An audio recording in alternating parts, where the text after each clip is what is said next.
So here we've been given a standard position angle. The position is in quadrant 3 at negative root 3, negative 1. So I've written in here horizontally negative root 3 and vertically negative 1. And we need to calculate the hypotenuse, or the radius, which is 2. So these are this is a special angle ratio.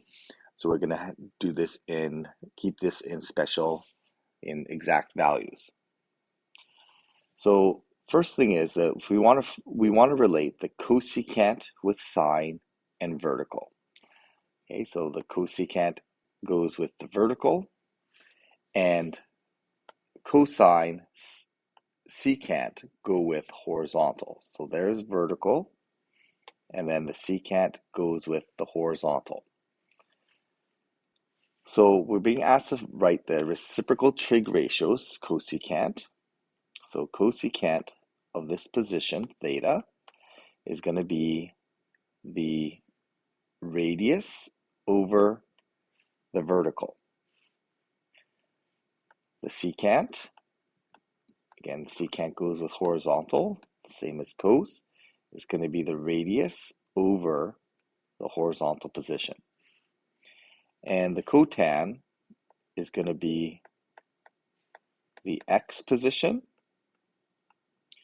over the y position.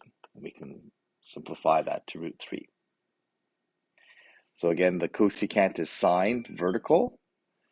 The secant goes with cosine or horizontal.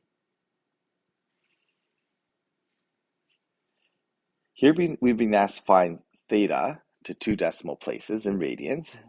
This is not a special angle. So to solve this, we probably first want to convert this into cosine because our calculators do not have a secant button. So we're going to first of all convert this to cosine by taking that reciprocal value, or 1 divided by 1.234, and that gives us 0.810 approximately. Okay, so this is going to give us 0.810. And then to find the angle, we're going to find theta 1, we're going to use the arc cos.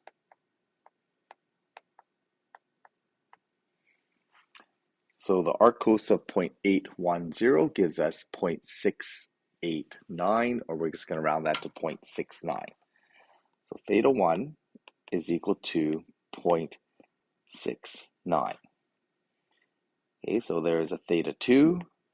Theta 2 is found by 2 pi minus theta 1. And this works out to be 5.59. Okay, so 5.59 is the other position. 5.59 is going to be the other position that gives us the same ratio of secant equals 1.234. Now, these are the two solutions in one period. If we were asked for all real numbers, we would then do plus n2 pi plus n2 pi, since these are repeating functions every 2 pi. Lastly, the powers, we have to make note that we can write powers on the outside bracketed, but the power on sine and the trig ratios can be written right on the function like that. So in this case here, if we want to work out the cosecant cubed of 5 pi over 6, this is the same as doing the cosecant of 5 pi over 6 and then cubing that. So 5 pi over 6 is going to be in quadrant 2. It's a special angle. We know it's going to be the 30-degree angle here, so 1, 2, and root 3. So the cosecant, the sine goes with sine, so I'm just going to start with sine because I find it easier to start with the primary trig ratios. So sine of 5 pi over 6 is equal to 1/2.